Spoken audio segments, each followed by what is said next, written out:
m'appelle Quentin Bollier, je travaille à BFM TV, à l'unité long format, qui s'appelle l'émission Ligne Rouge.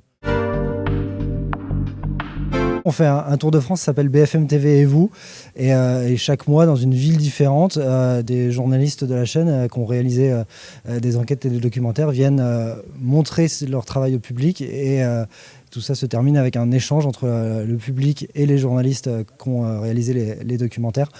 Des questions à la fois sur le documentaire directement, les conditions de réalisation, et des questions plus larges sur la chaîne BFM TV, sur les relations entre les médias et leurs téléspectateurs. On est dans leur salon ou dans leur salle à manger quasiment tous les jours. En même temps, le lien n'est pas forcément direct, et c'est vrai qu'ils ont des questions très légitimes à poser sur la manière dont on exerce notre métier. C'est pour ça que la chaîne s'est lancée dans ce Tour de France. On avait la volonté de venir expliquer dans quelles conditions on travaille, dans quelles conditions on exerce notre métier, comment on fabrique nos reportages, et de venir répondre aux questions que les gens peuvent se poser. C'est un documentaire qui s'appelle « Tous surveiller la révolution IA », et c'est un documentaire qui raconte comment l'arrivée de l'intelligence artificielle dans le monde de la vidéosurveillance chamboule tout, et finalement comment on arrive à une vidéosurveillance qui jusqu'ici était limitée à une vidéosurveillance sans limite.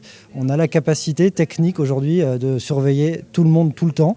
La vraie question, c'est est-ce qu'on a envie ou pas que ce soit mis en place, et quel débat public et sociétal il faut qu'on ait autour de ces questions-là.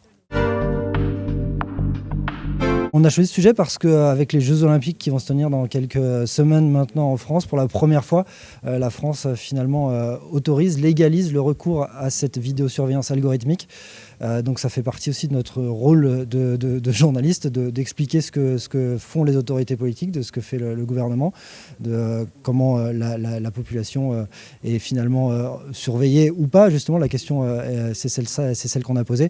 Donc c'était un sujet qui était dans l'actualité. Il nous semblait important de le décrypter, de donner des clés d'information au public pour savoir précisément ce que peut la technologie et ce qu'on en fait aujourd'hui. Le public était très réceptif, avait plein de questions variées. Il y avait une classe qui avait travaillé sur ces questions d'intelligence artificielle depuis quelques mois, donc avait des questions affûtées. Et il y avait une classe aussi qui travaillait sur l'éducation aux médias, donc avait aussi des questions très précises sur la manière dont travaille un journaliste, la manière dont se prépare des enquêtes, dans la manière dont se tournent des reportages. Les questions étaient très enrichissantes, et c'est un plaisir d'avoir pu y répondre. Les gens ont plein de questions, ont parfois des fantasmes, parfois des préjugés sur la manière dont travaillent les journalistes. Le plus simple, c'est de venir directement au contact des gens, y répondre.